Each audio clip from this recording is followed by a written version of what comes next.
We go. We are now live and good evening by my count. It is 8:03. So that means it is a time for another episode of Real Talk with the Simpson family. I mean, this is my lovely wife. Rachel?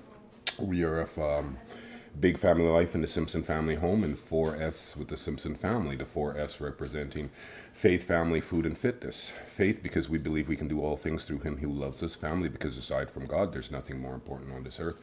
Food because food is medicine, and fitness because we believe that balance can be achieved overall wellness by achieving and maintaining a strong mind, soul, and body. This is a segment that we call Real Talk, where we take a closer look at some of the real world issues that we've had to overcome in our lives, and both on our personal journey and then coming together as a blended family of 10. And we just kind of hope to really, for us, this is therapy, and if this can help in as we continue our own healing journey dealing with trauma and things like that. And so if this can encourage or help anyone in any small way, then it becomes an act of service, and that's pleasing to our God. God is good. Tonight's topic, and I did not choose tonight's topic lightly. And I did not choose tonight's topic to be controversial. I did not choose tonight's topic to be sensational, or to garner likes or attention or anything like that. I chose tonight's topic because it is a topic that is near and dear to my heart and one that affects my day-to-day life on a daily basis. And I will qualify before I begin. I will say this. If we cannot have this discussion or have this conversation without being emotional, then you'll get nothing from this discussion. You will end up walking away calling me either an Uncle Tom or a coon or any one of possibly even a racist, and I'm okay with that because I know my conviction on this. I know from where I speak, and I know what's in my heart when I speak these words. Hey Joey, God bless you. Thank you for stopping in. Welcome. Joey said, "Hi guys, my apologies if she has to pop out. She's on call this weekend." Appreciate you so much for stopping in. And again, to the viewers, at this camera here that I'm looking at, I'm working through an app. Hola Carla, God bless you. Thank you for sounding off. Thank you for popping in. And this app manages a couple different platforms that we manage on. So I can see that there are people in the room, but I can't see who is in the room unless you let us know. And Carla, Joey saying hello, and and let us know. And then this makes this all the more engaging when it becomes interactive, and that makes it all the more engaging and enjoyable for all viewers. So if you just want to be a silent observer, absolutely, God bless you, welcome. However, if you'd like, please interact and share your thoughts. Again, if we can't have this discussion without getting emotional, then there's no point. Hi, Angie. God bless you. Angie, Joey, and Carla are here as well. If we can't have this discussion without being emotional, then there's no point in you will get nothing from this conversation. And I hope that we can have an open conversation. Angie's asking who's silent, and so we have another person who's here as well. And if you wish to say hello, please do so. If not, that's fine. God bless you. So yeah, here we go. I'm going in tonight's topic. As a black man, why I feel blacks need to get over slavery. Okay? Speaking from my own lived life experience, and I am very familiar with trauma. And now there are multiple reasons why this is probably a good idea. Oh God! God bless you. God, oh Daniel. Okay, the gang's all here. God bless you, cousin Diane from Calgary, Daniel from downtown. Daniel's got his popcorn. He's ready to go. I was hoping I would draw you out, brother. I was hoping I would draw you out. This is not by chance. And yeah, again, let's let's put our emotions aside and let's have an intelligent discussion. Okay, and let's talk about trauma. Now, there are many reasons why I feel it's a good idea that black people really need to get over this. Okay, however, tonight in particular, we're going to talk about trauma. Okay, we're living in our trauma. We are literally living in our own trauma. The idea with trauma, as I understand it, is to heal and get past it. Right? Have the tools to move past it. To gather the tools, do the work, right? Take a good, long, hard look at it, right? As long as you need to look at it, to learn as many lessons as are required to be learned, right? And then over time, doing the hard work, and that's that work that my wife, our entire family, we're engrossed in that work right now. Over time, doing that hard work, you can move on past that trauma, right? Now, I'm not suggesting that it's, and I'm going to speak in the third person and remove myself from the context of the conversation. So I'm going to speak in the context of the black person. Okay, I'm going to remove myself for a second, right? I'm not saying that it is the black person, man, woman, or child, that is their fault of the current state of of our condition, let's say, okay, of the condition that they live in. I'm not saying that it's their fault. What I'm suggesting is that whose responsibility is it to get them past that trauma?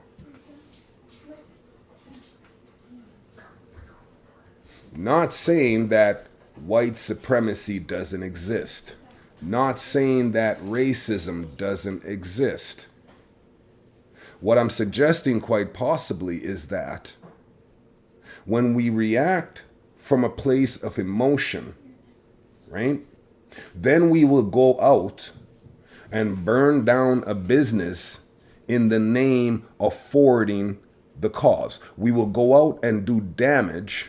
We will riot. We will do all kinds of things in the name of forwarding the cause. Why? Because we're reacting from a place of emotion, not a place of logic or common sense. Because if we're acting from a place of logic or common sense, we would invariably come to the conclusion to say that once this is all settled, once this is all said and done, who's going to be responsible for all the damage? How does that help the cause? Did we go to the legislature and demand that the lawmakers address the laws that promote inequity in our world? Did we go and demand that they level the playing field in whether it be with wage disparity, whether it be in disproportionate legal representation, whatever? Did we demand that they change the system so that it could benefit our children? No. We went out and we burnt stuff down. And all the while swearing that we were doing it in the name of the cause. That is an emotional reaction and it makes no sense. That is an emotional reaction and it makes no sense. How does that help the cause? How does that help my children, who will have to live in the aftermath of that damage, who will have to live with the public opinion, because public opinion will, right now, it's highly in favor of the cause. What happens when public opinion, as it invariably always does, shifts once again? No, Angie, it doesn't help. I mean, and that's not, that is a non-black person saying something that is just blatantly obvious. She's not being racist. It's just common sense. We are living in our trauma, and as a result, we are acting out and having temper tantrums. I'm not saying racism isn't a thing. I'm not saying we didn't endure 400 years of slavery, 250 years of blah, blah, blah, blah, blah, blah, on and on and on and on. What I'm saying is that every time, whether externally or internally, we are reminded of that trauma, we have an emotional reaction and we behave poorly, and that does not help. Joey says it creates more stereotypes.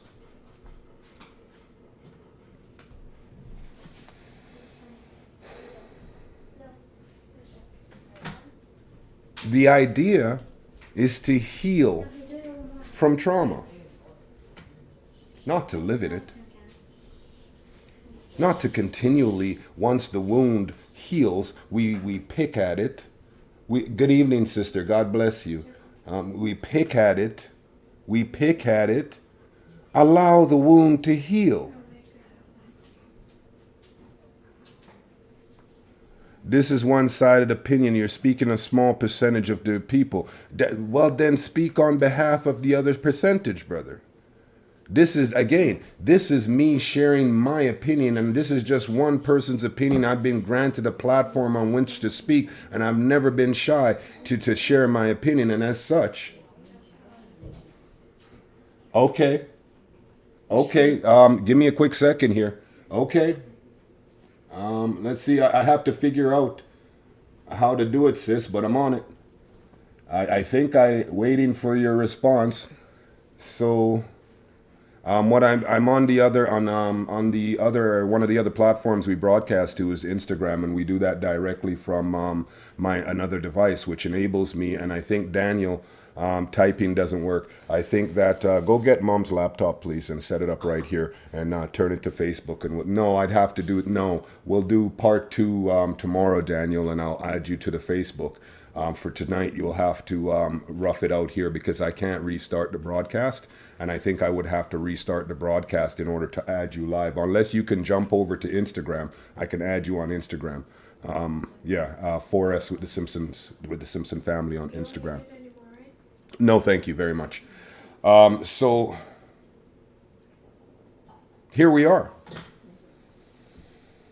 And please, Cousin Diane, let me hear your thoughts if you're willing to share. Sis, it says for whatever reason you're unable to join. I'm not.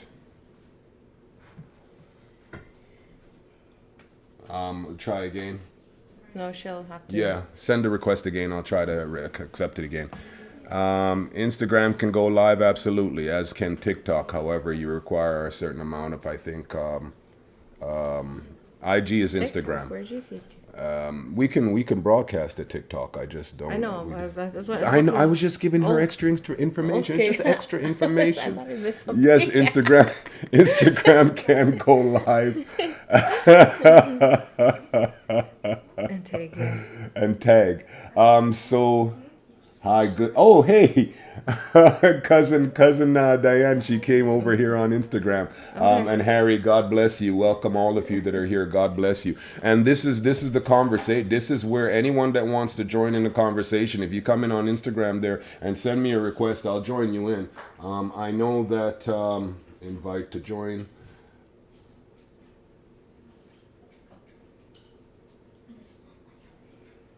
Did you send the right one? I don't know. Okay. Here we go. Invite. I don't know. You know what? We're just gonna keep going because this is so request. Shoot. Bear with me a second here, please, guys. Okay, I've trying to join with I think my sister has something she'd like to say. And I'm trying to go live with her, but it's not cooperating.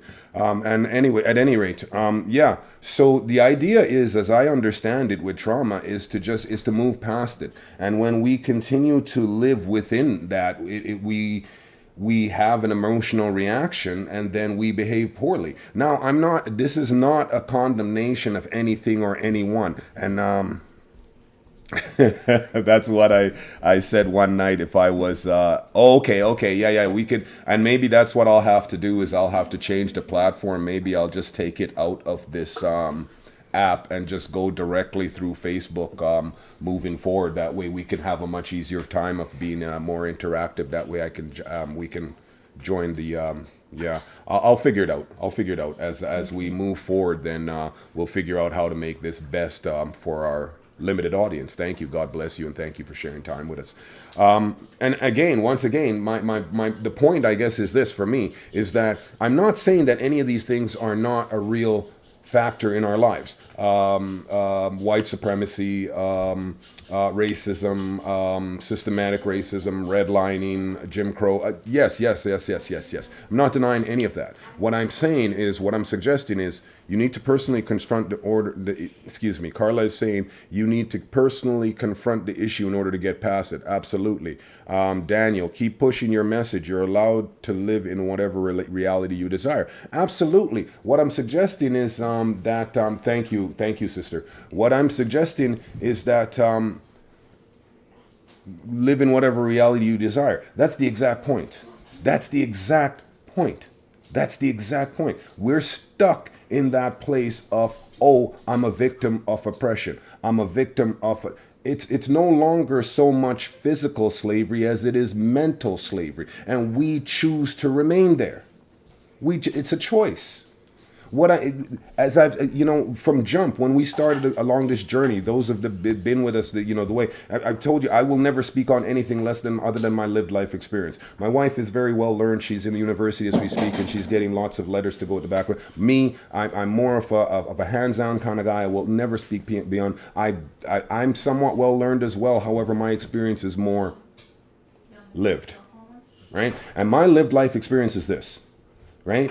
Racism and all these things, whatever it was, those weren't the things that held me back in this life. Because as I've recounted on a couple different times, we've had the opportunity to share with you, and I've recounted that as I look back in my life, I can pinpoint where God always put people in my path to help me on my journey. And it's just that I wasn't in a place to receive that grace.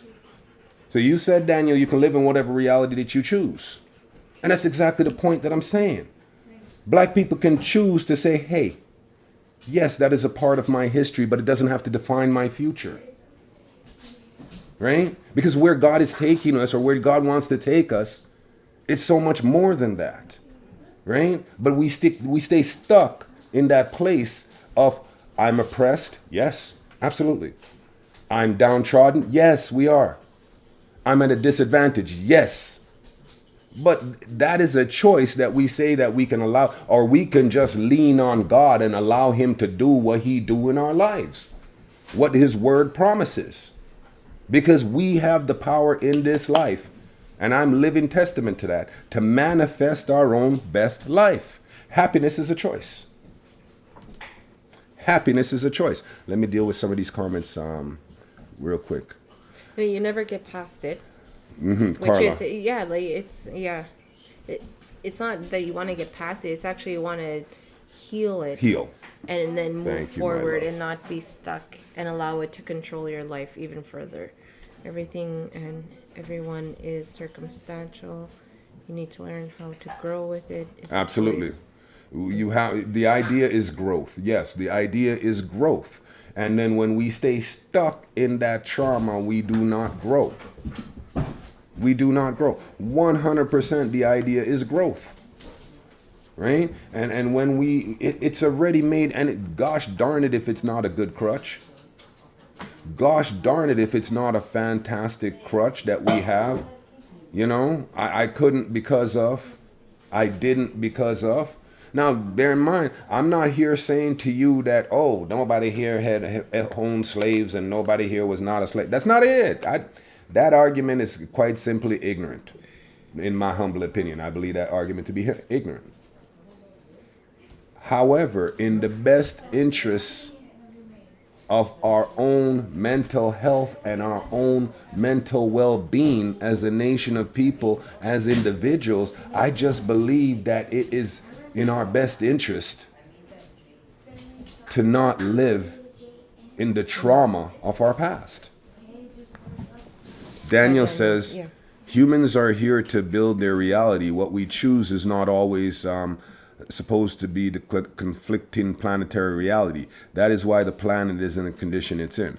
I mean, and there it is again, is that it is a choice. Absolutely. We can choose. We choose. We get to choose. Because as I mean, and let's talk about this reality that we're in just for a second. As crazy it is, we still have a choice. And that's so very important. As crazy as it is, nothing is, you don't have to, they haven't made it mandatory for anyone to take the vaccine as yet. So we still have a choice. And that's very important. And I'm not saying that, I'm not here saying don't take the vaccine. That's not it. I'm not saying, I'm not anti-vax. I'm not anti-anything, really. I'm pro-choice. Right? Because my opinion, and I'll share it, my opinion is just quite simply that if I take that vaccine and she take the same vaccine, we might both have completely different reactions to the same. Medical care needs to be individualized. You can't just give blanket care to everybody, because you have to, examine the individual and see how they respond to treatment. Right? But you just want to, give everyone the same blanket treatment regardless of their symptoms and regardless of how they respond to that treatment. That, I don't believe in my heart that that's proper medical care. But that's another situation. And choice, informed consent is very important. So, I mean, however you want to choose on that is how you want to choose. That's what I would say. Mother is black and I came through black. When I leave, I'll be black. Well, Daniel says, yes, okay. That one is a little bit, that point is a little bit, I don't see the point that you're trying to make there. I'm going to wait for some context there, please. So yeah, when you're dealing with trauma, the idea is always to be committed to personal growth, right? I've heard it say that self-actualization is not a worthy goal simply because it's unattainable, and whether or not it's unattainable is I don't think that, they say that you can't attain perfection, so it doesn't mean that you don't strive for it. You know what I mean? So inheritance, he said, that is the point of that. So is he talking about intergenerational trauma? And there it is, right? When you talk about a built-in crutch and intergenerational trauma, as far as it pertains to the residual effects of slavery and what it is, the psychological damage that it's done to, I mean, think on this for a second. At any point, a young black child can turn on the TV and turn on the internet and see someone that looks like them being murdered at any point, right? And I remember as a child, I could turn on the TV. I remember thinking to myself, we had this conversation not long ago, black or brown, and I remember thinking to myself that you can't. When I was a child coming up, I couldn't see anyone that looked like me when I was watching TV. I didn't see anyone that looked like me. And as I got older, that became more prevalent. And I think one of the reasons that I remember my grade 3 teacher so much is because she was an awesome person. But not only that, she was also the only authority figure outside of my parents that I knew as a child that looked like me. She was a teacher. I mean, they just wasn't my existence, a part of my existence, right? And having said all that, though, I mean, the psychological residual effect from I mean, to live in that trauma day to day, why would we want to do that? Why would we want to do that? It's not at all constructive. The idea with trauma, as I understand it, is to get past it, right? And so when we stay there, when you focus through God, you relieve a burden in order to forgive. That can help. Absolutely. Absolutely. Forgiveness. Thank you, Carla. Absolutely. Forgiveness. How can I preach forgiveness? How can I not? Do you know what they did to our ancestors? Of course. I mean, I've been doing this for a while, guys. I mean, before I was deplatformed several months ago, I mean, if you knew anything about what I did on these social media platforms, I know this. I'm well versed. I'm very familiar with the atrocities and so on and so forth. Why is forgiveness important? Because it releases you from the pain. The forgiveness, again, this is just my humble opinion. Especially when you're talking about, accepting apologies from people, apologies you'll never The hardest apology you'll ever have to accept is the one you never receive. Right? Now, you can keep living in that trauma while that other individual is living their best life, possibly completely unaware that they've offended you. What's worse, they don't even care. That's possible too. And you're living in that trauma, and you're broken and upset and this, that, and the other, and they're just living their best life. What I'm suggesting is forgiveness. At that point, when you forgive that person, it doesn't absolve them of the responsibility for the harm that they've done, the trauma that they've created. It doesn't absolve them of that. What it does is it releases you from the pain. That's what true forgiveness does. Right? They say it's a selfless act. It's also very selfish because it releases you from pain and allows you to continue and move forward and grow out of your trauma in grace. So yeah, we need to forgive so we can grow. Let go of the hate, Carla just said. Let go of the hate. Absolutely. And I know that, I know the argument says it's impossible to get over that trauma when we're still being forced to live in that trauma. I don't know. It's a choice. You can choose to turn off the TV and watch other things on the TV. When I stopped watching certain things simply because I realized that, if I didn't, then I would just believe that there's nothing but hatred in this world. And there's nothing good ever happens in this world. I came to that point several years ago. Thank you, Joey. Mm-hmm. I came to that point several years ago. If you would believe certain things that you see you would believe that nothing good ever happens in this world. And I refuse to believe it. I mean, look at our children. Like, I'm sure over there, every last one of them up in the kitchen right there now that you hear all this noise in the background, they're over there decorating cookies. And I'm supposed to believe that nothing good ever happens in this world. I will only ever speak on my lived life experience. And yes, white supremacy, racism, all of that. Yeah. You know what? I believe in God more than I believe in the hatred. That's the thing. That's what I'm trying to tell you. I believe in God. I'm not feeding into the hatred. I'm feeding into my God. I'm leaning on my God. And he what can I say? Lived life experience, he hadn't failed me yet. Let me deal with a comment over here very simply, please. My sister said very simply, when there is a support system in place to address generational trauma, then there is opportunity for growth. With systematic racism, the trauma is continually repeated and difficult to get past and grow. Facts. I'm not saying no to that. I'm not. Honestly, sis, I'm not. You're absolutely right. That is a fact, and I hope that... Let me read that again, please. When there is a support system in place to address generational trauma, then there is opportunity for growth. With systematic racism, the trauma is continually repeated and difficult to get past this and grow. Fact. Let me ask you this, sis. Whose responsibility is it to put that support system in place? Whose responsibility is it to put that support system in place? Are we, because in my humble opinion, I think we're still sitting here waiting for the system to fix itself. Please understand, the system is not broken. The system is designed. You keep hearing things that, we got to fix the system. The system is broken. The system is broken. The system is not broken. It's doing exactly what it's designed to do, which is keep the wealthy wealthy. The oppressed oppressed. The oppressed oppressed. Racism exists. One of the main reasons racism exists is because it's very profitable. It makes a lot of money for a lot of people. Racism even makes money for the people that it oppresses. Come on now. Racism is very profitable. We all have to step up. We all have to step up 100%, sis, 100%. And I would say that, is it that time? Is it that time the little's checking in to say goodnight?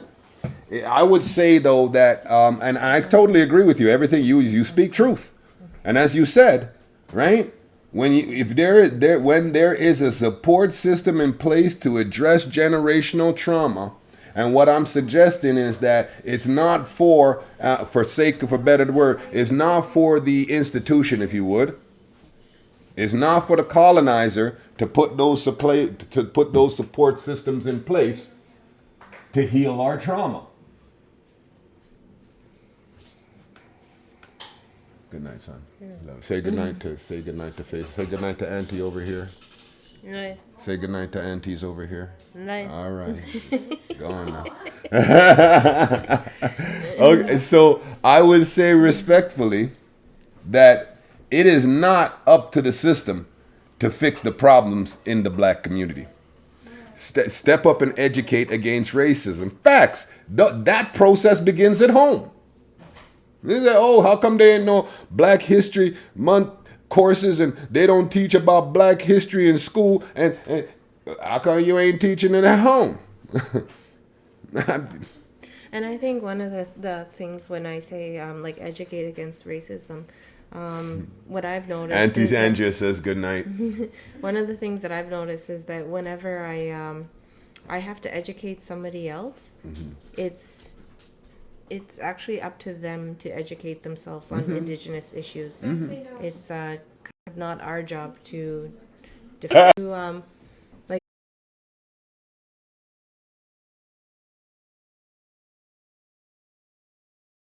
find ourselves in.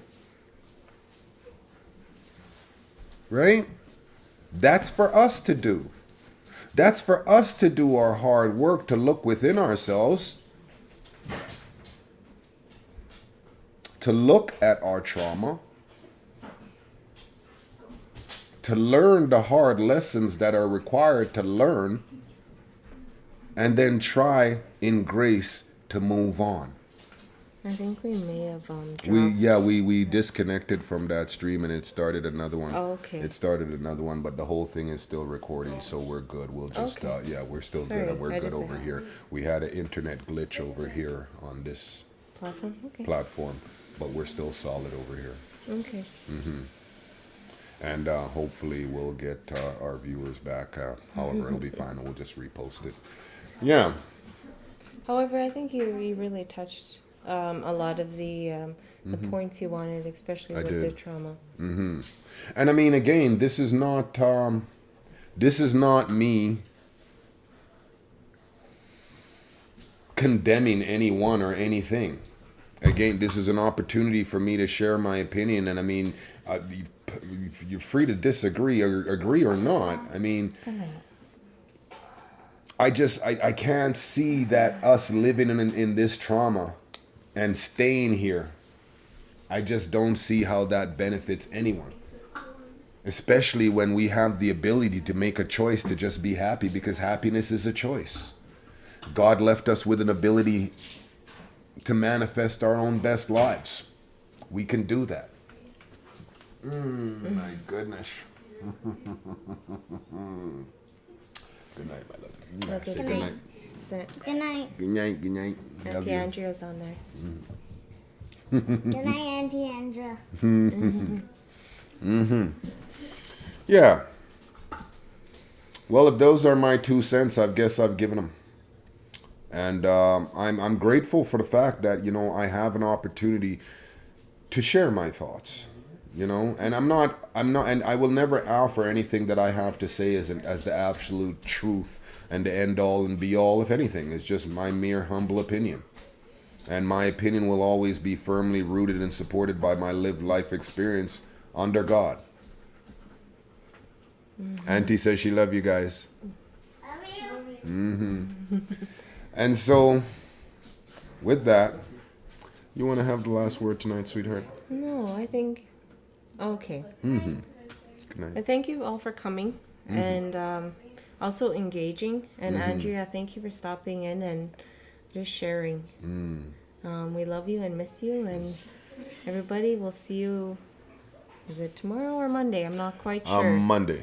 On it's Monday. Friday. Okay. It's Friday. Yes. We'll do the word on Sunday, where we Okay. break down our favorite Bible verses, and we'll be back to do another episode of Real Talk, brand new again on Monday. I think Monday we'll get into, well, I don't know. We'll see. My hope is that very soon that my wife will be ready to talk to those individuals that are ready for a change. Her heart is in the area of domestic violence and surviving the aftermath of domestic violence and so on and so forth.